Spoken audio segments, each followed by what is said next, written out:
Entonces ahora vamos a compartir pantalla. Ok. Bien. Vamos a partir por conocer y aprender las bases de la institucionalidad. Y antes tenemos que aprender el concepto de qué es lo que es gobernar. Este concepto es un concepto histórico porque en diferentes etapas de nuestra historia la palabra gobernar ha tenido diferentes significados. Actualmente el diccionario de la RAE dice que el gobernar es una acción o efecto de gobernar o gobernarse, y gobernar es mandar con autoridad o regir una cosa. También tenemos conceptos clásicos como el conjunto de magistraturas o autoridades que representan o constituyen al Estado. También tenemos gobierno en el sentido estricto. Tenemos uno en el sentido amplio y en el sentido estricto. Como sentido amplio, ¿qué significa gobernar? Es la organización mediante la cual la voluntad del Estado es formulada, expresada y realizada. Esto lo señala el profesor Quintana Linares, profesor chileno. Y el gobierno en sentido estricto, nuestro profesor Sea Egaña señala que es el cuerpo minoritario que asume la conducción del Estado, la gobernación y la administración propiamente dicha. Por favor, no estén tomando apuntes, no estén tomando notas, traten de solo poner atención a la clase, ya que este material va a quedar después en el portal para que ustedes lo puedan consultar. Luego tenemos gobernar en sentido amplio, es ejercer todas las funciones soberanas del Estado. Pues vamos a aprender qué es lo que significa la palabra soberana. La serie de personas revestidas de autoridad. En sentido estricto, se limita a los órganos de la autoridad, que en el Estado tiene en sus grados más altos la función ejecutiva. Dicen sus grados más altos porque existen mal llamados tres poderes del Estado, que son el legislativo, el ejecutivo y el judicial. Y digo mal llamados porque son funciones. El poder es uno solo y radica en la soberanía. Ahora, en sentido estricto, gobierno equivale al poder judicial, o sea, al poder ejecutivo, disculpen, pero muy en sentido estricto. Cuando hablo de poder ejecutivo me refiero al presidente de la República y todo lo que conlleva la potestad administrativa del Ejecutivo. Tenemos varias teorías referentes al gobierno. Una teoría clásica que la expone Aristóteles, donde señala que él clasifica las formas de gobierno atendiendo al número de gobernantes. Al número de gobernantes. Y si tiene en cuenta el interés general o no de la comunidad. Y él señala que existen formas de gobierno puras o rectas, y también señala que hay formas de gobierno impuras. Dentro de las formas de gobierno que él señala está la monarquía, la aristocracia y la politeísta democracia. Esto es súper importante de entenderlo a grandes rasgos para poder conocer lo que actualmente tenemos como gobierno y qué se entiende como gobierno. Formas de piedad de gobierno o impuras tenemos la tiranía, la oligarquía y la demagogia. La tiranía habla de una monarquía orientada hacia el interés del monarca, el rey. La oligarquía es un gobierno de algunos orientado hacia el interés de los ricos. Y aquí estos algunos son básicamente la nobleza, por sobre el rey. Y la demagogia son gobiernos de algunos orientados hacia el interés del pobre. Acá tenemos un cuadro comparativo de las formas de gobierno que señala Aristóteles, donde señala las formas de gobierno puras y las formas de gobierno impuras, entre ellas la monarquía, la aristocracia y la democracia. Ahora, esta democracia no es como la que conocemos hoy en día. Más adelante nos vamos a dar cuenta un poco de qué trata esto de democracia. Y formas de gobierno impura, tenemos la tiranía, la oligarquía y la demagogia, que la expliqué recientemente y que ustedes podrán leer después en el apunte. Polidio concuerda con Aristóteles que existen tres formas de gobierno puras y tres formas de gobierno impuras. Él coincide con Aristóteles. Pero además señala que estas teorías de gobiernos puras e impuras, estas que estoy mostrando en este minuto, son cíclicas. ¿Qué quiere decir? Que en todos los países suelen darse estas formas de gobierno más o menos encadenadas. ¿Qué quiere decir con esto? Que eventualmente de democracia se puede pasar a tiranía, de tiranía se puede pasar a aristocracia o a demagogia o a oligarquía.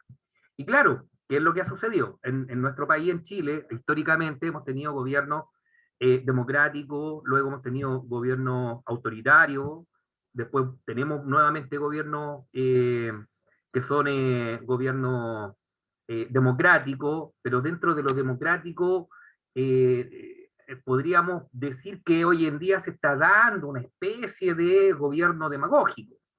Es decir, o sea, no, disculpen, no demagógico, oligárquico. Es decir, que el gobierno se encuentra en unos pocos y con un interés para los ricos, que era lo que explicaba yo dentro de la oligarquía.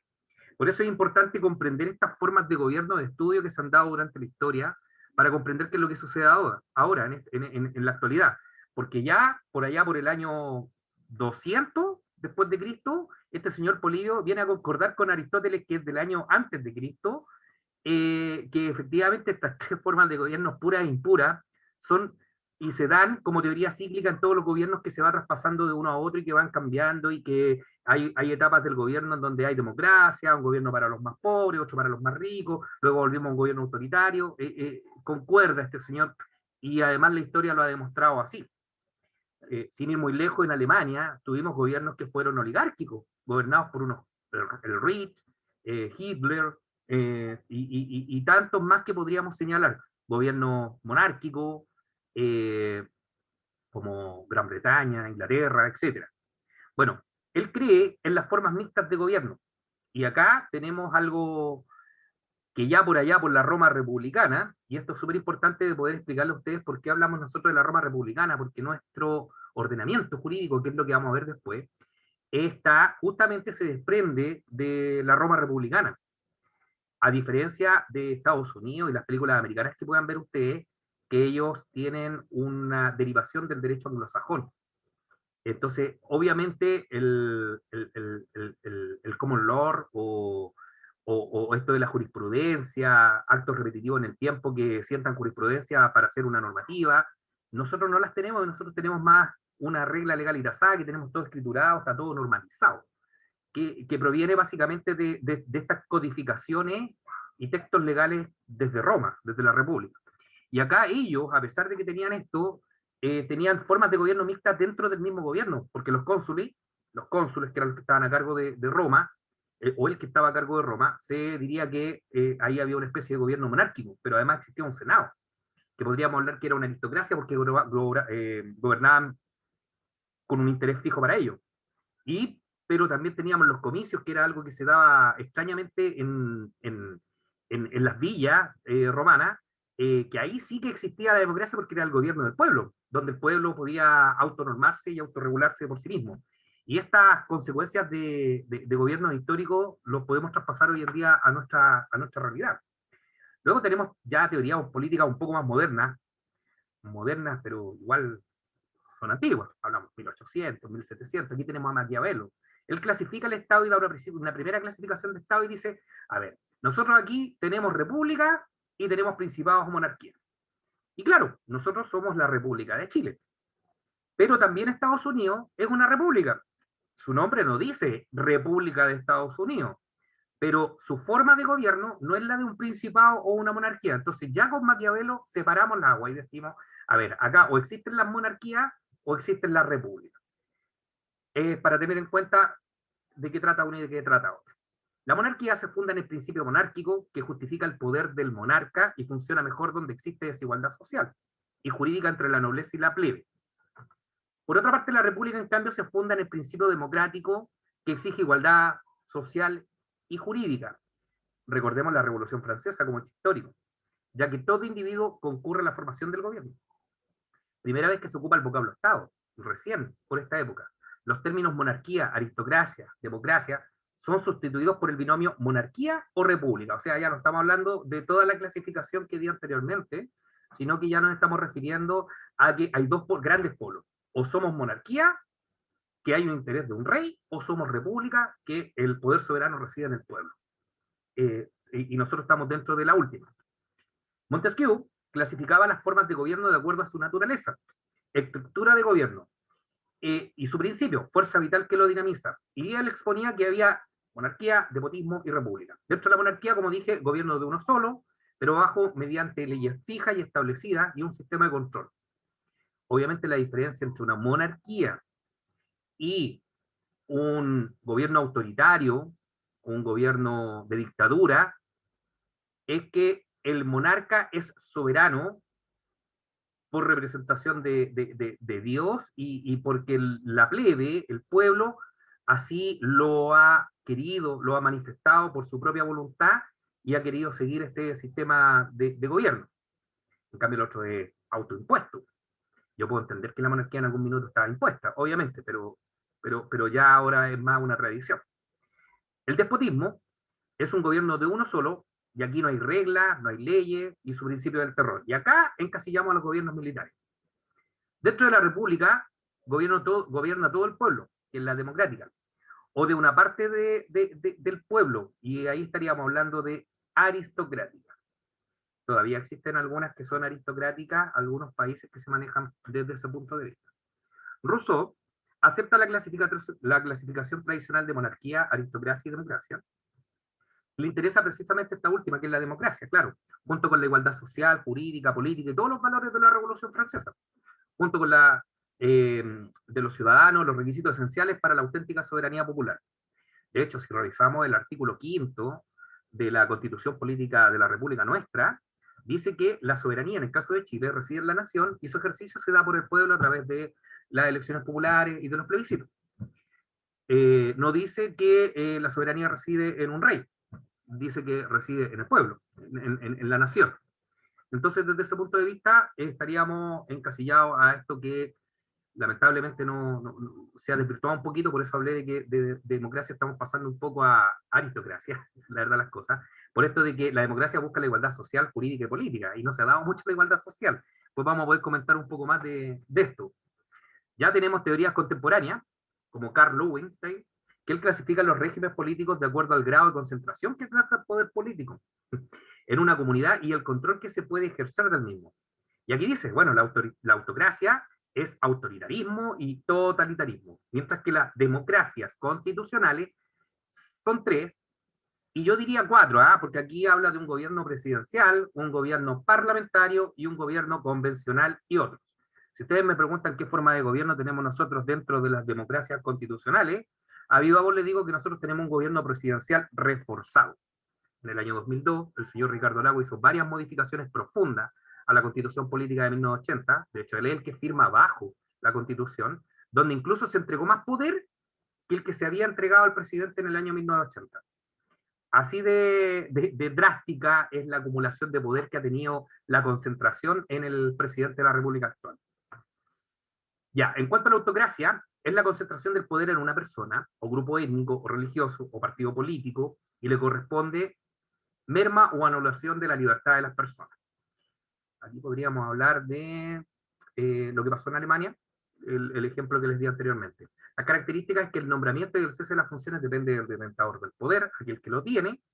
El detentador del poder puede ser una persona o una asamblea o incluso un partido político, como les señalé el ejemplo de Alemania, de la Alemania nazi.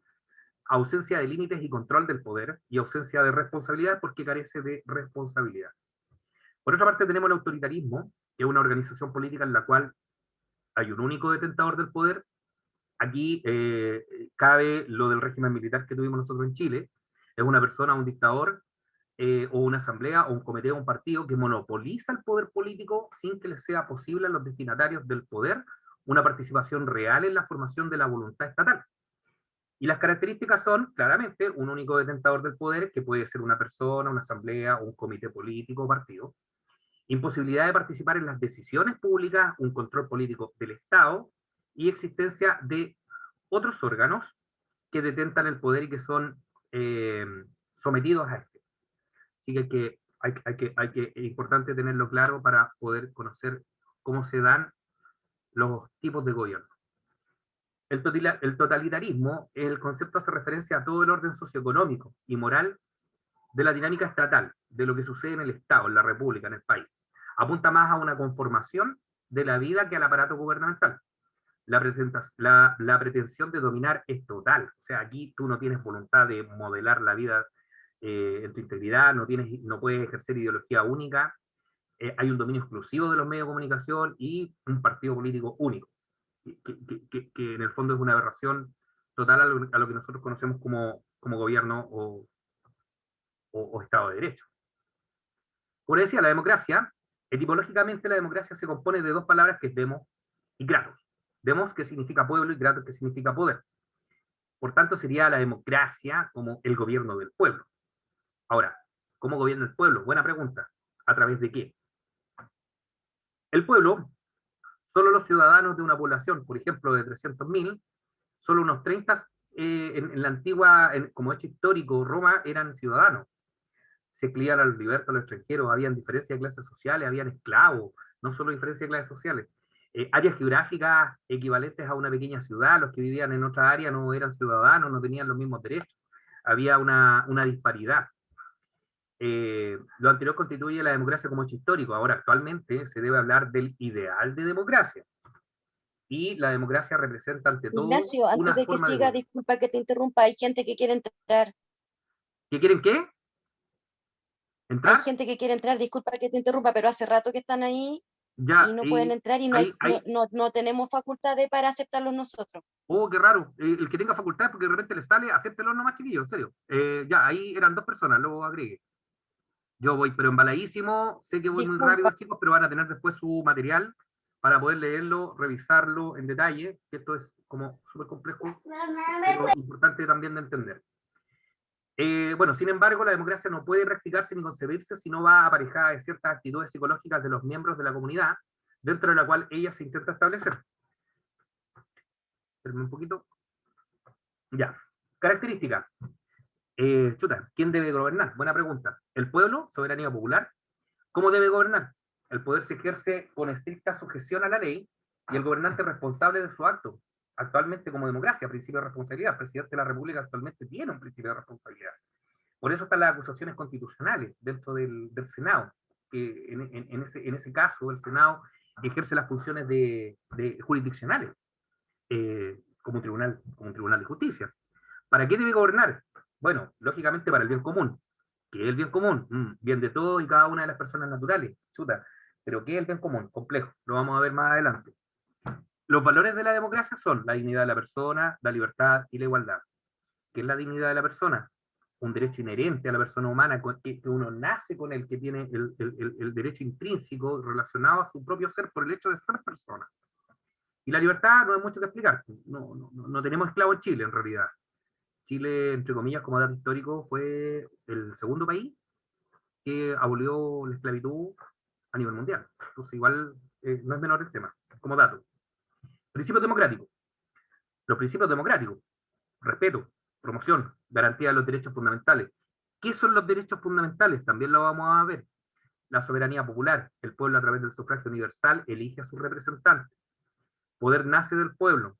Por eso es que el artículo 5 de la Constitución dice que la soberanía reside en la nación y se ejerce por el pueblo. ¿Cuál es la diferencia entre nación y pueblo? Bueno, el pueblo son aquellos que pueden ejercer sus derechos políticos y civiles, y la nación son todos los ciudadanos que están dentro de la República, sean chilenos o extranjeros. Mi hija, que tiene 7 años, es parte de la nación, pero no es del pueblo porque no puede ejercer su derecho político en atención a su edad, ya que no es mayor de edad. Una persona mayor de edad puede no pertenecer al pueblo, pero sí ser de la nación. Claro, una persona que está privada de libertad en la cárcel no puede ejercer sus derechos políticos y civiles, por tanto, se considera que no es parte del pueblo, pero sí es de la nación, aunque esté privado de libertad y esté detenido en una cárcel. Una persona incapaz, eh, por interdicción o porque no se puede dar a entender claramente, producto de una sordera o una mudez, que se encuentra enajenado mentalmente, obviamente no va a ser parte del pueblo porque no va a poder ejercer sus derechos civiles y políticos. Esa es la gran diferencia entre nación y pueblo en el artículo 5. Les dejo ahí el tips para que lo tengan claro. Luego habla de pluralismo político ideológico, claro, porque por otro lado teníamos estas especies de gobiernos que no obviamente son democráticos, donde en el fondo existe un puro partido. Y no tiene sentido. Acá no, acá existe pluralidad de ideologías y pluralidad de partidos políticos. Y la existencia de un Estado de Derecho, y el Estado de Derecho no es más que el ejercicio de la función de cada uno de los mal llamados poderes del Estado, sino que funciones de gobierno que funcionen a la par y que no que tengan la autonomía y que no esté uno por sobre el otro. Es decir, que en la función ejecutiva, con la función legislativa, con la función judicial, trabajen a la par y no una por sobre otra, sino que todo lo contrario, entre ellas se autocontrole. Y que no esté una por sobre la otra. No puede ser, por ejemplo, que el presidente de la República vaya a decidir en un tribunal de justicia si le va a entregar el cuidado personal del menor a Juanito Pérez Los Palotes porque le cae mejor. No, ahí hay un órgano jurisdiccional que debe funcionar. Por otro lado, en en el área legislativa, aquí es un poquito más complejo, porque si bien es cierto, el presidente puede, y después lo vamos a explicar, puede crear leyes. Miren, el presidente puede crear leyes, pero con autorización del Parlamento. Y esos son los famosos decretos con fuerza de ley. Vamos a explicar cuál es la diferencia entre un decreto con fuerza de ley y un decreto ley. Los decretos leyes, como el decreto ley 3500, que todo, que es muy connotado, muy peleado el tema de las AFP, ese decreto ley se dictó en un régimen militar donde no había Congreso, donde el que detentaba el poder dictaba normas por medio de estos decretos ley. Esa es la gran diferencia entre un decreto ley y un decreto con fuerza de ley. Que acá el decreto con fuerza de ley es emitido por un gobernante válidamente elegido por el pueblo y con autorización del Parlamento, mal llamado Parlamento, pero nosotros tenemos Congreso, o no tenemos parlamentarios.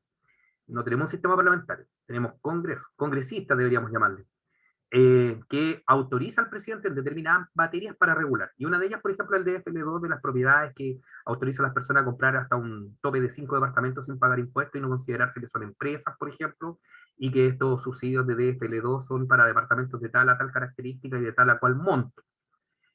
Con lo cual, si esperamos a que el Congreso hubiera emitido esa ley, hubiéramos tenido que esperar 9-10 años. Por eso, como facultad delegativa, el Poder Legislativo entrega esa función al presidente de la República. Bien, eh, eso en cuanto a Estado de Derecho. Ahora, las clases de democracia, bueno, tenemos una democracia directa. El pueblo ejerce por sí mismo el poder, en la plenitud de las funciones, de legislar, ejecutar y juzgar. Esta es, pero imposible. ¿Se imaginan que estuviéramos los 17 millones de habitantes y todos autovaliéndonos, legislando? No podría haber un congreso donde caigamos todos para poder votar, para poder legislar, para poder juzgar a alguien que hizo algo, alguna comisión de algún ilícito, ya sea penal o civil. Es complejo. Estos antecedentes vienen, imagínense, de Atenas del año quinto. Claro, una democracia directa podría haber sido a lo mejor para una villa, para un pueblo pequeño, de la época, donde habían 15, 20 personas, pero un pueblo como el pueblo de Chile, como la República de Chile, donde habemos más de 17 millones de habitantes, es totalmente improcedente poder llegar a una democracia directa. Luego tenemos la democracia representativa, ya, por aquí nos aterrizamos un poco, aquella que se ejerce por el pueblo a través de representantes. ¿Cuáles son nuestros representantes? En el caso del legislativo, los diputados, los senadores que nosotros elegimos. En el caso de los consejos regionales, el CORE. En el caso de quién va a representar al pueblo de Chile en el extranjero, el presidente de la República, que además tiene otra función, porque hay países donde existe el primer ministro y el presidente. Acá lo tiene todo el presidente de la República, porque representa en el extranjero al país y además administra el país dentro de la potestad administrativa. También tenemos los gobernadores ahora, que a modo de descentralización de la función pública, se creó este cargo para que exista un gobernador elegido por el pueblo en su propia región, con lo cual él va a dictaminar cómo va a manejar sus recursos por medio de la ley de rentas, y a qué le va a dar prioridad y a qué no, en definitiva, en virtud de la elección y de los representantes que voten por él. Eh, Básicamente el ciudadano normal es representado en la sociedad en forma global, tiene muy poca representación. Y de hecho demasiado poca tenemos nosotros a nivel país, porque para lo único que servimos es para votar en elecciones populares y eventualmente yo, primera vez que vengo a participar de los años que tengo en un plebiscito del sí y el no, yo era niño, así que no participé ahí. Y por eso es que yo soy uno de los exponentes que nosotros como ciudadanos deberíamos tener a lo menos dos facultades más, soberanas. O sea, la primera, que es la que tenemos, que es votar en elecciones populares, la segunda, que es votar en plebiscito, la tercera, que tengamos derecho al voto de remoción, que yo lo he promovido incansablemente a través de los actuales candidatos a constituyente, porque si uno trabaja en un lugar y hace mal la pega, el empleador a uno lo despide.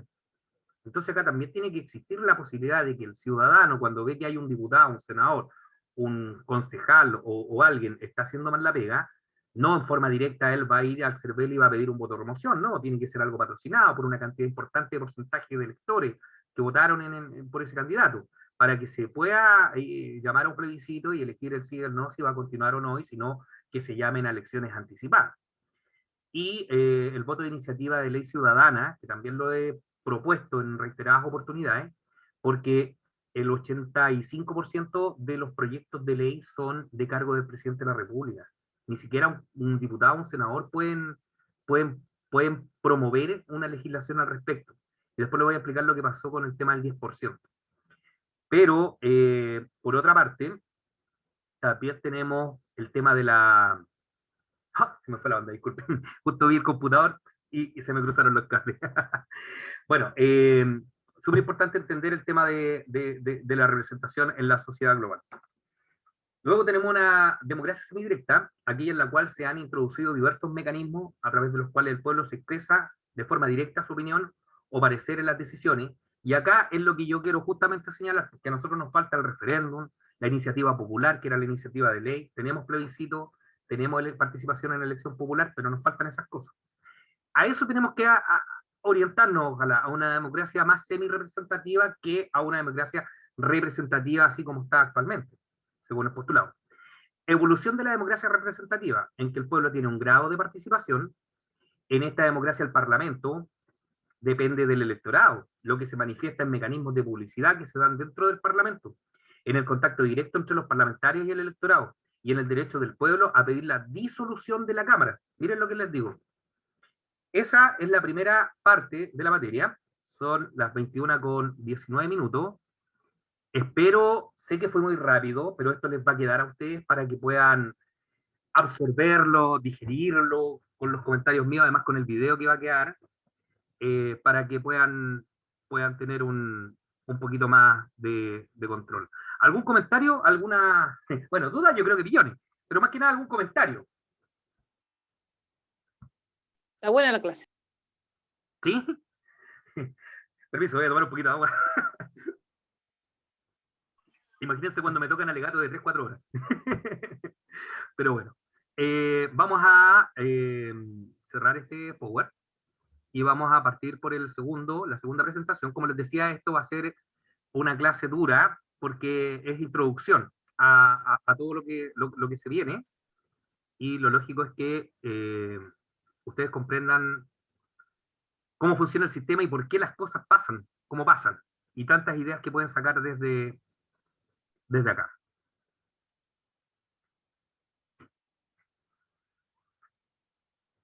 ¿Pueden ver la pantalla? Sí, correcto, se ve. Sí. Ok. Ese logo dando vuelta me enorgullece porque mi hijo lo hizo. Es algo simple, mal, pero un padre siempre se siente orgulloso. Ya, estamos en la segunda unidad. Ahora vamos a hablar de la teoría del ordenamiento jurídico. Vamos a ver sus conceptos y sus características. Vamos a ver el concepto en sentido amplio, en sentido restrictivo. Vamos a ver las características en cuanto a jerarquía, unidad, dinamismo, plenitud y coherencia. Concepto en sentido amplio de ordenamiento jurídico, podríamos decir que es el conjunto de normas jurídicas que rigen en un lugar determinado, en una época concreta. No se debe confundir con el ordenamiento jurídico, con el orden jurídico, que son cosas distintas, ya que se traducen en el conjunto de normas que rigen una determinada área del ordenamiento jurídico. La relación en conceptos es de género a especie. En sentido estricto, la ley es la norma escrita, de carácter general, emanada del Poder Legislativo, es decir, las Cortes Generales en el ámbito del Estado y los parlamentos o asambleas legislativas en el ámbito de las autonomías. En sentido amplio, se debe comprender en la palabra ley todas las normas escritas de carácter general dictadas por los poderes constitutivos. Si nos vamos al artículo 1 del Código Civil, que yo los invito a que lo lean después cuando tengan tiempo, porque siempre es bueno leer, dice que la ley es una declaración de la voluntad soberana que manifestada en la forma prescrita por la Constitución, manda, prohíbe o permite. Y ahí están las tres características de la ley, que son imperativas, que son prohibitivas y que son permisivas. Y después vamos a ver el estudio de la ley.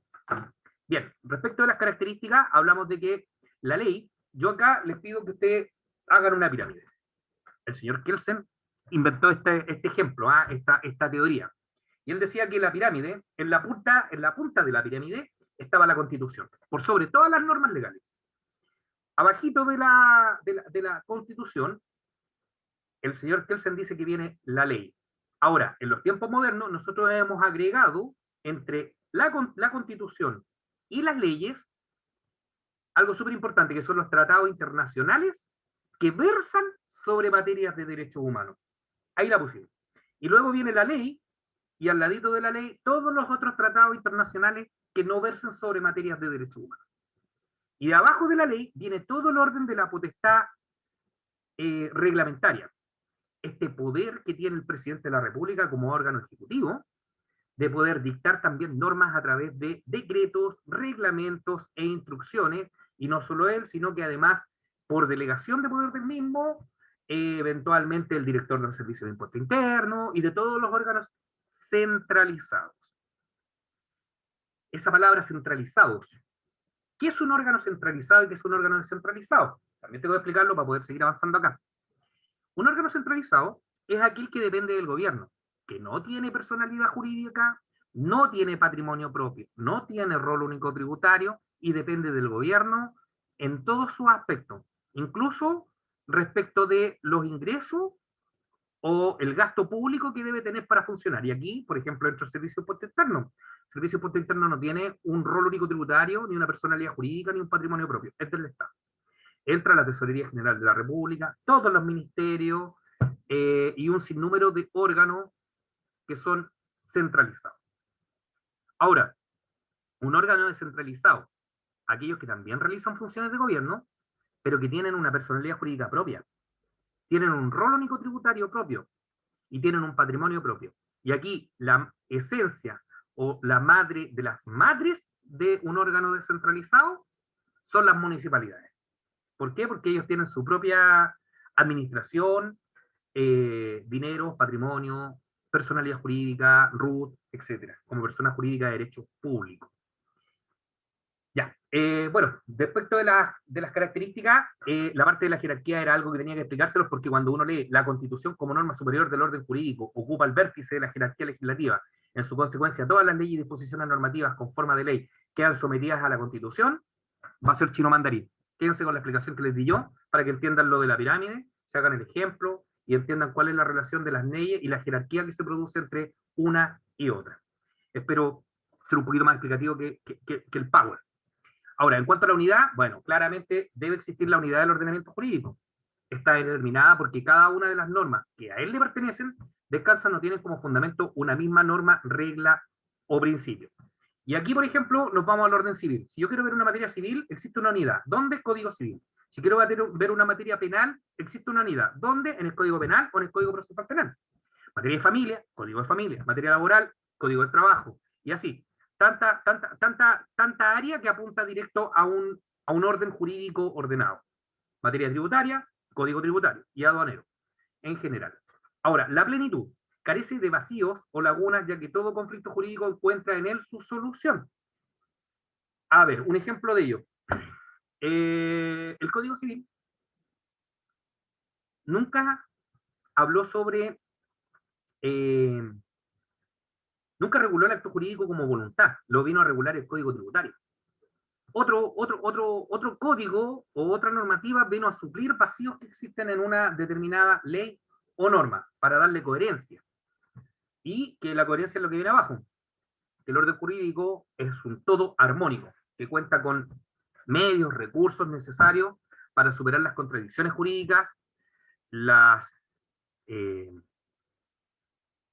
antónimos, los sinónimos de las contradicciones jurídicas, buscando las soluciones, entrega medios de soluciones a los problemas, que era lo que les explicaba anteriormente, y remitir y buscar en normas legales soluciones a los problemas. Y aquí les voy a poner un ejemplo para que entiendan, para que quede clarito. Un trabajador del área de la salud, y aquí, porque hay dos trabajadores del área de salud, tres, con una administrativa, los trabajadores del área de la salud tienen un estatuto que es un estatuto especial de trabajo, que es el estatuto del área de la salud.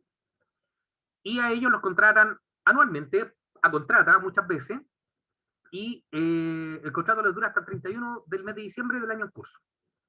Pero, como el Estado, lamentablemente, es un mal empleador, sigue contratando y sigue despidiendo, sigue contratando y sigue despidiendo. Y en esta normativa tenemos 5, 6, 7, 8 años.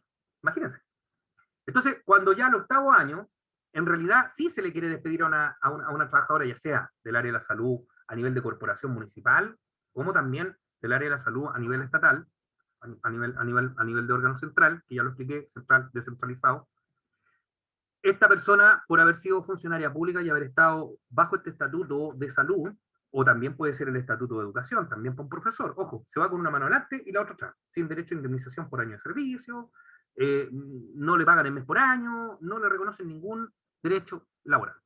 Entonces, cuando nosotros encontramos que existe un vacío en la normativa, que esa persona fue más allá y se produjo un abuso del derecho con su participación o con su actuar, por parte del Estado, por parte de este ente público, en la misma ley trata de solucionar el problema. Y aquí encontramos el 535 del Código del Trabajo, que habla sobre la acción de subterfugio laboral, donde en el fondo uno alega que hay un abuso del derecho, que hubo un artilugio, y que a esta persona se le merece reconocer todos sus años de servicio para el concepto del pago de las indemnizaciones por año de servicio, incrementada incluso en un 50%, a un 80%, dependiendo de la causal, y con aplicación de multa, pago del mes por año y contraprestaciones, que son las remuneraciones o los sueldos que se les dan. Entonces, ahí hablamos de una coherencia respecto de esto. Espero que no haya nadie pendiente porque no veo a nadie acá que esté todavía pidiendo la clase. Luego tenemos las fuentes del derecho, que acá también tenemos que entenderla, que son todas aquellas reglas que integran el marco normativo.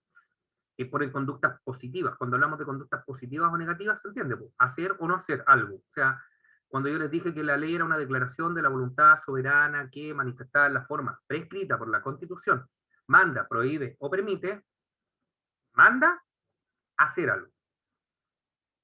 Prohíbe no hacer algo. Permite. ¿Bien? A los habitantes de un Estado, o sea, a aquellos en donde el derecho surge o nace. Tenemos acá fuentes formales y fuentes materiales. Dentro de las fuentes formales del derecho, que ya vimos gobierno, en la segunda unidad vimos democracia, formas de democracia, y ahora estamos viendo las fuentes del derecho, orden jurídico también lo vimos, ordenamiento jurídico y orden jurídico, también se explicó. Ahora estamos en la parte de las fuentes del derecho. No deben confundirse las fuentes formales del derecho con las normas jurídicas. Estas últimas son normas de conducta que regulan la vida del hombre con miras al bien común de la sociedad. En cambio, las fuentes formales son las formas en que la norma jurídica se manifiesta en la vida, por lo que se llaman fuentes formales del derecho. Al procedimiento o método de llevar a las normas a la voluntad de un segmento de la sociedad y que está representado por el poder coercitivo del Estado. Este poder es de obligar, que no solo lo asimilen al área penal, que quien cometió un ilícito penal es condenado y privado de libertad, ¿no? Sino que también al poder coercitivo del Estado por medio de las multas, en el caso de un parte por la municipalidad, en el caso de alguna transgresión de derecho tributario, las multas, todo esto es coercitivo, porque si usted no paga la multa, le tiran la orden de arresto y tendrá que pagarlo privado de libertad. Entonces, ahí está. Luego tenemos las fuentes materiales. Hasta León, que en realidad, les quiero ser bien sincero, no sé de qué año es, pero sé que es bastante, un hecho bastante histórico hacia atrás. Él definió las fuentes materiales como ciertos datos o hechos de la vida social. Decimos entonces que son el conjunto de factores políticos, sociales, económicos y culturales que motivan la dictación de normas jurídicas e influyen en su contenido. Y por eso es que dentro de las fuentes materiales tenemos la Constitución, tenemos la ley, tenemos la costumbre, cuando se remite a ella, y además el contrato, porque todo contrato celebrado entre dos partes, en virtud del 1445 del Código Civil, es una ley para los contratantes. O sea, las personas también pueden crear y ser una fuente de derecho al momento de suscribir un contrato. Y acá tenemos, bueno, potestades, y dentro de las potestades está la potestad constituyente, la potestad legislativa y la potestad reglamentaria. En la primera, algunos me van a decir, no se cumplió. No pasó así. La de 1980 no fue así, y por eso es que todos la invalidan, no la reconocen. La potestad constituyente es destinada a crear, modificar o interpretar auténticamente la constitución política. La ejerce el pueblo, miren lo que les digo, en su sentido de poder constituyente, lo que estamos haciendo recién ahora.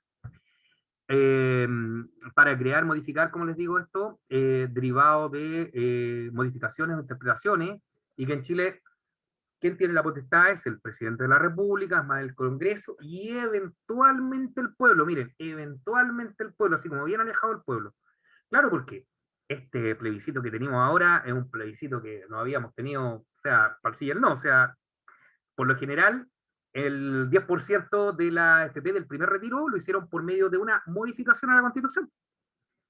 El segundo lo querían hacer nuevamente con una modificación a la Constitución y el presidente dijo, no, po, me están pasando a llevar. Esta es una materia propia de ley, entonces si no lo regulamos por una ley, yo voy a poner un reclamo ante el Tribunal Constitucional porque es un quebrantamiento al orden jurídico, un quebrantamiento a la potestad constituyente.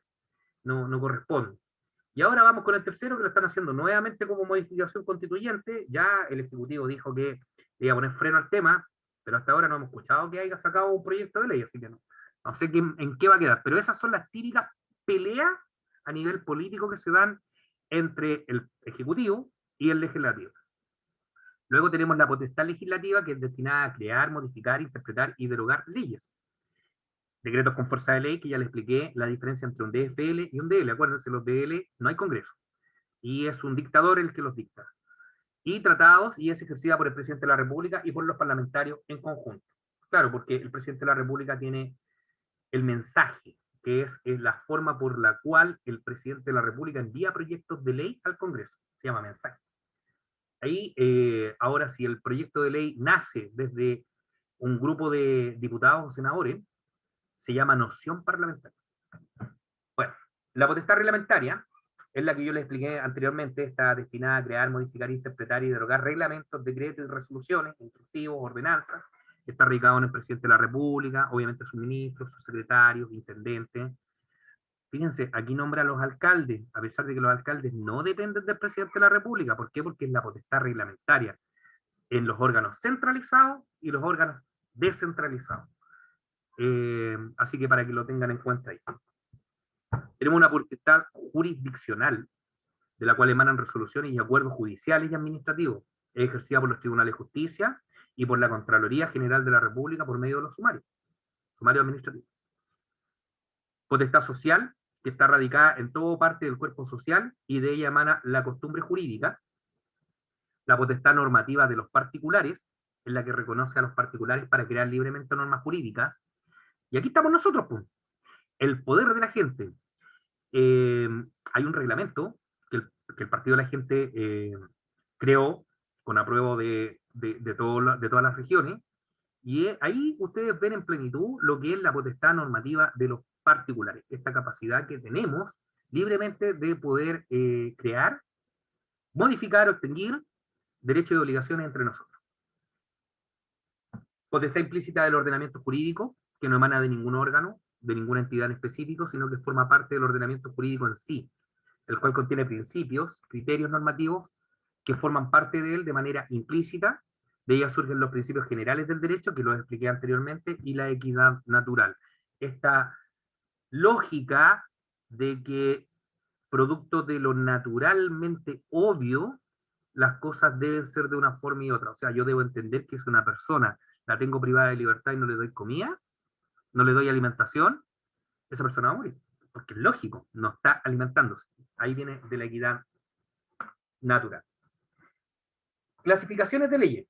Acá tenemos las leyes interpretativas constitucionales, las leyes orgánicas constitucionales, las leyes de quórum calificado. Esto se lo voy a dejar a ustedes para que lo revisen con calma, porque acá ustedes van a entender por qué razón en algunos tipos de leyes que se están tramitando en el Congreso se pide tanto quórum y en otras no. Aquí está explicado, porque son tres tipos de circunstancias legales o de formas legales o de materias a tratar que requieren de diferentes quórum para poder ser aprobadas. Entonces lo dejo a ustedes, la clasificación de la ley. Como les digo, están las interpretativas constitucionales, que el mismo nombre lo dice. Son leyes que interpretan la Constitución Política de la República, que le dan un sentido y un alcance a la Constitución Política de la República, que vienen en dar la directriz, en formar, en evitar que unos entiendan una cosa y otros entiendan otra. Las leyes orgánicas constitucionales, por ejemplo, el retiro del 10%. Esa es una ley orgánica constitucional. Y las leyes de quórum calificado. Luego tenemos en cuarto lugar las leyes comunes y simples, que son las normales, para que ustedes las lean. Aquí también explica sobre qué es lo que hace el Tribunal Constitucional, dónde puede participar y dónde no, y dónde es facultativo y dónde es obligatorio. Acá tenemos un pequeño esquema para que ustedes entiendan el derecho, respecto de las disciplinas del derecho, entender que el derecho tiene dos sentidos de estudio, derecho público, derecho privado. Dentro del derecho público consideramos el derecho constitucional, el administrativo, el político, el penal, y dentro del derecho privado, el derecho civil, el comercial y el laboral. Y algo súper importante entender, y aquí esta frase, por favor, pónganle atención, chicos, en serio, porque esto es súper importante para que ustedes comprendan muchas cosas. En derecho público solo se puede hacer lo que la ley permite, a diferencia del derecho privado, que se puede realizar todo lo que la ley no prohíba. Miren lo que les digo como diferencia.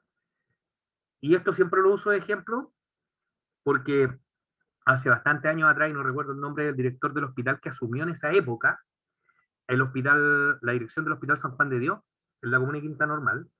Él cuando asumió encontró que el hospital estaba horriblemente cochino, entonces no encontró nada mejor que contratar a una empresa de aseo para que lo limpien rápido. Pero se olvidó de esto, que en derecho público lamentablemente solo se puede hacer lo que la ley permite.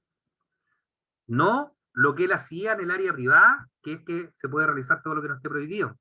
Porque él para poder contratar una empresa tenía que seguir un canal burocrático pero tremendo. Licitar, llamar a postulación y un sinnúmero de cuestiones. Al final el hospital le iban a venir a limpiar quizás en cuántos meses. Y eso que existía una empresa de aseo.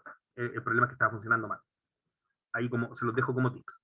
Luego tenemos las ramas del derecho público y del derecho privado, ya que encontramos el derecho positivo, público, privado, que se divide en interno y externo, o podríamos decir en nacional e internacional, para que ustedes también le peguen una revisadita y se detengan acá donde dice derecho positivo externo, que es el derecho internacional privado. Hay un código a nivel internacional que se conoce como Código de Bustamante, en honor al señor que lo creó, que regula todas las relaciones entre privados, los bill of landing, las contrataciones, los Foster and Board, contratos de prestación de maquila, de transporte marítimo, de seguros marítimos, y todo lo demás, todo lo relacionado en área privada, incluso también en instituciones como fundaciones, ONG, etc. Así que para que lo tengan presente.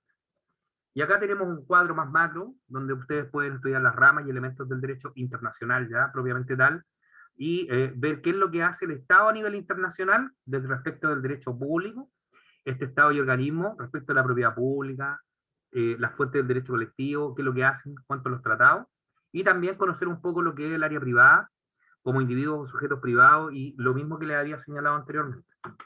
Espero que les haya gustado la participación de esta clase. Me pasé 10 minutos, les pido disculpas.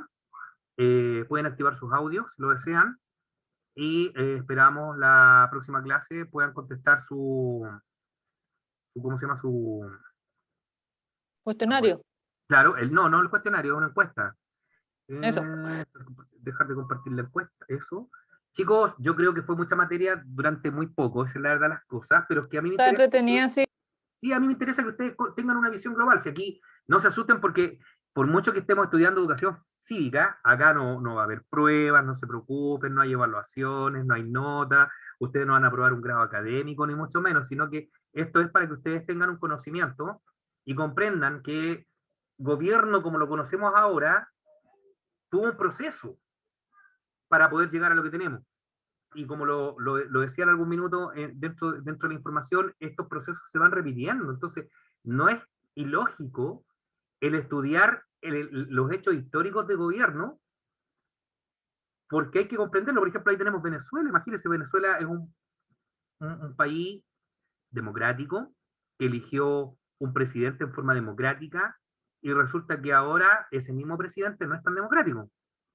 No quiero entrar en polémicas, pero son hechos objetivos. Entonces, como que a la larga es bueno entender estas cosas, sobre todo nosotros que queremos incursionar en la política, como partido político, como afiliados, de comprender un poco estos hechos históricos, porque podría ocurrir a futuro, no sabemos qué irá a pasar, que a lo mejor se puede flexibilizar, como se puede agravar la situación dentro de todos estos paradigmas de gobiernos que se nos van dando en las diferentes etapas de nuestra existencia.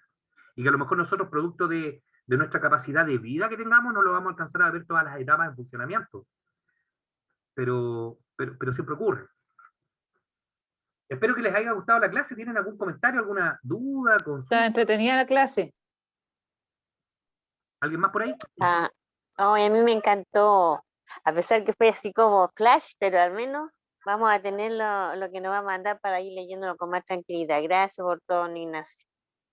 Está como didáctica, entretenida, motivadora, incentivadora. Sí, yo traté de explicar, si bien es cierto, está todo en un texto, yo ese texto se los traté de ultra resumir, sinceramente. Yo, a mis alumnos de primer año de Derecho, yo soy ayudante de la Universidad de la América, a mis alumnos de Derecho, chuta, es complejo el tema porque es más materia todavía, y les tomamos pruebas. Pero acá no, está bien, está bien, está bien. Así que yo estoy contento, estoy feliz de la gente que participó, que está interesada en aprender.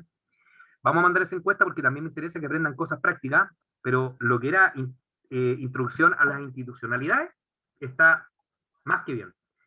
Después, si quieren, podemos ver formación de la ley y reformas constitucionales, que sería como lo último que quedaría pendiente para las instituciones, para lo que es introducción de las bases introducción a las bases de la institucionalidad. Señora Ana, ¿qué opina usted? Excelente, me gustó, me encantó. Lo voy a estudiar con más tranquilidad, ¿no? Ok. Lo voy a leer, me señora imagino Sandra que... Pino, cuénteme, ¿qué le pareció la clase?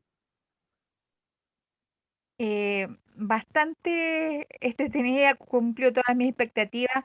Es un tema bastante extenso, pero creo que logró, digamos, hacerlo bastante entretenido para el tiempo y para lo denso que era la materia.